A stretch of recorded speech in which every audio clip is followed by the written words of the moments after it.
Tonight, let's turn our focus to Kebbi State, a land long known for its rich soil, abundant waters, and the world-renowned Argungu International Fishing and Cultural Festival.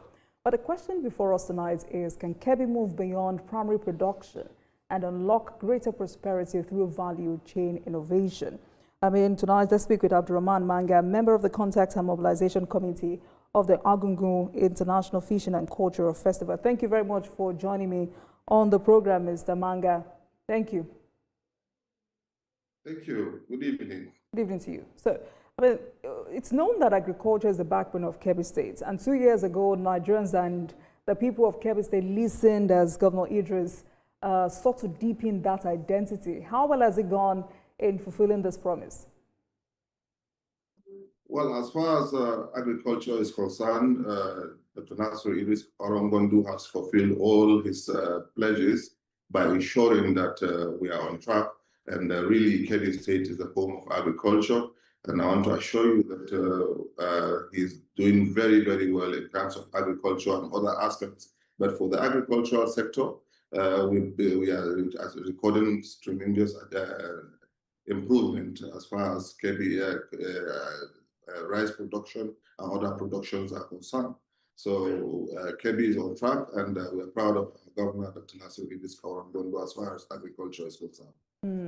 We're talking about a robust yet underdeveloped state, especially when you look at the fisheries sector with highly significant potential. But data before me and over the years, the challenge has been about lack of credit and poor infrastructure. And what I see before me, we're looking at 57.5% high cost of fish input, 60% expensive processing equipment, and about 46.67% high transportation costs, which ordinarily would hinder growth despite high potential, high profit potential. So in the last 2 years, how has the governor been able to address this? Well, first and foremost, His Excellency, the Executive Governor of Kebbi State, Dr. Nasser Idris Orongondu, has given a lot of, not only subsidy, has given so much support to agriculture in terms of fertilizer distribution, which is the first of its kind, to have fertilizers and thousands of metric tons given to farmers so that it can boost agriculture, as well as mechanize the sector, because we have power tillers, we have motorized solar-powered tube wells to enable the farmers to be able to have reduced cost of production. So His Excellency has been on track, and the government of Kebbi State has really been up and doing as far as agriculture is concerned. So we will actually commend His Excellency for doing all he can to ensure that he has capable hands to support him, to ensure that the dream or the usual name that Kebbi is the land of agriculture is really maintained. As I told you, Kebbi State has the capacity to feed Nigeria and so even part of West Africa in terms of rice production. So I am believing that Kebbi State is on course, and His Excellency is doing well to support farmers so that they can actually boost their yield and also sell it to the outside world. Okay, so before I take you up on how the governor intends or is addressing the challenges affecting fisheries in Kebbi State, at the moment, the 61st Argungu, and I hope I pronounced that correctly, International Fishing and Cultural Festival has commenced. The 61st International Fishing and Cultural Festival has commenced. The state government is talking about a strong investment drive coupled with an investors forum. The state is saying it's looking forward to attracting local and international partners. First, talk to us about that and how well is the state government leveraging on this? Well, I must sincerely say that today was the first day that Argungu Fishing Festival was started, and there were a lot of investment promotion programs that was held this morning, and we had so many investors coming from Europe and Asia to see how they can take advantage of the potentials we have in Kebbi in terms of mineral deposits, and that is the mining sector and other potentials that we have in Kebbi. So far, I want to assure you that they are in Kebbi to see for themselves, and they've had a series of meetings with various stakeholders on seeing how they can partner with Kebbi and collaborate and see how they can bring in their investment drive into Kebbi State that can be able to sustain Kebbi far beyond agriculture. So His Excellency has opened all the doors for foreign investors to actually come into Kebbi and see how we can really boost agriculture, boost other sectors we have in the country, in the state rather. This festival is 61 years. For a young adult watching, what is that cultural and social significance of the festival for the people of Kebbi State? Argungu Fishing Festival is a very significant festival. Well, I was just barely 5 years when my dad took me to the first Argungu Fishing Festival that I attended, and I saw how things were done there. There were a lot of potentials, people coming from all over the world to come and witness such a significant occasion. And this gives room for a lot of tourism to be in Kebbi and see what they can actually, be engaged in. I want to tell you that Argungu Fishing Festival is one of the most strongest festival we have in Kebbi, though we have other festivals that His Excellency Dr. Nasir Idris Kauran has promoted significantly, like the Ohola Festival, the Regatta Festival in Yauri Emirate. Ohola is in Zuru, while we have the Kaltungo horse racing in Gwandu. So, but that of the Argungu Fishing Festival is quite, it has a lot of history. It has been there for a very long time, and it boasts a lot of potentials when you look at it. Like that of this year, His Excellency have expanded it to a very large extent, and we should also commend the Emir of Argungu for actually inviting people beyond the usual Argungu Fishing Festival. Now we have people who are actually fishermen coming from Lagos, from the northeast, from the north central, to come and fish with the people of Kebbi State, so that it can boost economic growth and it can actually bring more harmony between Nigerians. And this is the first of its kind. And I want to tell you, when you come into Kebbi, you feel Kebbi is not the Kebbi you used to know. Kebbi is better, Kebbi is cleaner, Kebbi is advanced, Kebbi is, in fact, I want to tell you that there is a mixed feeling, because His Excellency, the President of the Federal Republic, is also coming to commend, get some projects, opened, and everywhere is busy. But for Argungu, when you go to Argungu today, there's a lot of horse racing, camel racing, donkey racing, and there's a lot of local traditional boxing and what have you. So it's a mixture of all different cultural, heritage being exhibited, and you can see how people are actually interacting with a lot of enthusiasm to see better what happens tomorrow. When you go today, you want to see what happens tomorrow. If you go tomorrow, you want to see. And it's a 4 days program from the 11th to 14th. I want to tell you that I hope you will be in Argungu to see the beautiful tradition of Kebbi State, and giving kudos to His Excellency, the Executive Governor of Kebbi State, because this is going to be one of its best in recent times. Okay. I'd have loved to be there, but I'll think about that next year. But also, in this age and time when modernization has been infused into our culture and values, have any cultural elements changed or adapted due to modernization or tourism?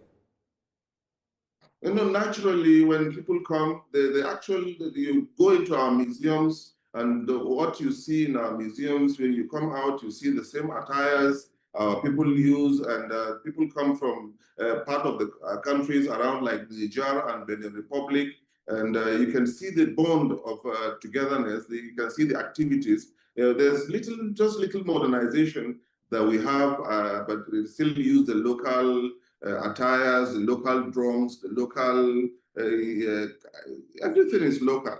Even what they use in catching the fish is the same local, to show you that right from the word go, they maintain that tradition, and that tradition is respected till today. I'm also willing to ask you, we're talking about a fish festival. So how can, cultural assets such as this be leveraged to support the agricultural value chain, agro-processing and fisheries value chain? What is the economic significance of this kinds of festival for Kebbi State and the wider region? Well, let me tell you that this brings a lot of revenue to the state. It brings a lot of tourists into the state. It brings a lot of potentials that people will come and see how they can invest in Kebbi. And I want to tell you that Kebbi is really a home, a conducive home where people can really come and invest, seeing that Kebbi is a relatively peaceful state, and we're happy that His Excellency is up and doing as far as security is concerned. And I want to tell both national and international tourists to come in and really explore the potentials. And also, it goes a long way because this has been there for so many years. It used to be yearly, but along the line, it takes some time. Like this time around, the last time we had Argungu Fishing Festival, it was in 2020. Yeah, so we have about 6 years, and we are expecting to have big catch, and definitely the mouth-watering fish is all over. We're hoping that we're going to have a lucky winner that is going to go with a lot of prizes, with a lot of praises, and that is one thing that our indigents are always proud to be seen associating with Argungu Fishing Festival. All right. For those who would say, oh, the northern region is going through a lot. There are security challenges. That should be the priority of any northern governor. I mean, this is a time where northern governors should not be thinking of throwing away money. They should be thinking of generating more money for the entire region so they can deal with poverty, they can deal with unemployment, they can deal with underemployment. If we're talking about this festival, how much revenue does it generate directly from, I'm looking at tourism, ticketing, events, and then measurable spillover events on local businesses, such as transportation, food vendors, and how does this festival support income generation for farmers, fishers, and artisans? You see, I want to tell you that most of this the projects or Argungu Fishing Festival is actually sponsored by sponsors. We have a lot of companies that have come in to partner with the Kebbi State, with Argungu Emirate to see how they can boost revenue generation. So I want to tell you that this is really something that has more of people coming in from outside to invest in the ongoing festival, not actually the government putting in money for the festival. Because after this, you have a lot of vendors coming in to give in so much as far as this festival is concerned. Those who are going to bring in, we have about 3,000 to 5,000 fishermen that are coming in to be part of this process or to be part of this festival. We have a lot of food vendors. We have a lot of companies that are coming to showcase their products. We have so many. So I think this will boost more revenue for the state instead of the state putting money in the Argungu Fishing Festival. This is a win-win for Kebbi State. All right, thank you for addressing that, because there are some questions. One of the major questions I would like to ask you before you leave is, could the festival be leveraged to promote local value-added products in agriculture and fisheries? But before I let you go tonight, Mr. Manga, how does this kind of festival contribute to the development of Kebbi's agriculture and fisheries value chains? Are local fishers and farmers able to access broader markets through this festival? Yes, most certainly, most certainly. As we speak, so many companies that are willing to come and partner with Kebbi State or with the farmers are already in Kebbi to see what are the potentials and how can they partner with them. So I want to tell you, as I said earlier, that for those who think there is the government spending for the fishing, is the people actually, the investors spending for the government. We have just little contribution that the government, of course, you're having a guest, you have to do one thing or the other to welcome your guest. But that does not mean you are totally going to be responsible for the whole festival. And I want to tell you that so many investors are in Kebbi and are exploring potentials in how they can partner with Kebbi state government to see how they can boost agriculture, boost mineral exploration, that is the mining sector, and also trade and commerce, which already, Mr. President, before I leave, I must have to commend His Excellency, the President of the Federal Republic, for reopening the border town we have in Zamia town. Zamia, that is for Benin Republic,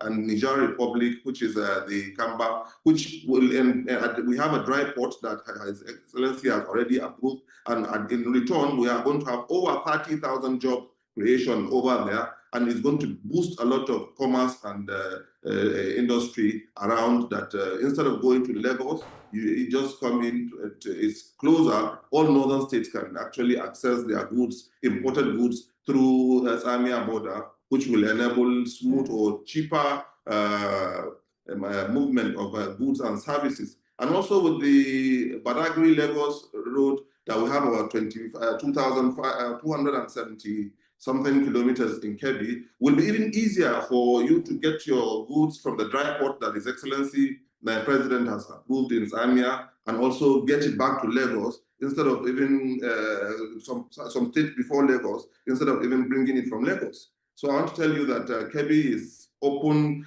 for business. Kebbi has a lot of potentials, and investors should come in and explore the beautiful deposits we have in Kebbi State. All right.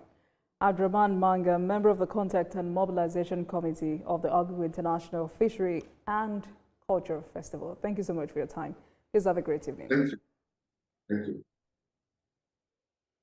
And thank you very much for watching, everyone. That's a package tonight, marking the end of today's episode of Politics Tonight. But before we go, let's tell you that the views and reactions of our resource persons are theirs and have no connection with TVC News. Meanwhile, you can watch the repeat broadcast of this episode at 12:30 a.m. Get in touch with us on our social media handles, Facebook, Instagram, and X at TVC News NG and at Olajumo KW using the hashtag Politics Tonight. We are also on YouTube at youtube.com/TVC News NG. I'm Olajumo Latunji. I'll see you again tomorrow. Good night.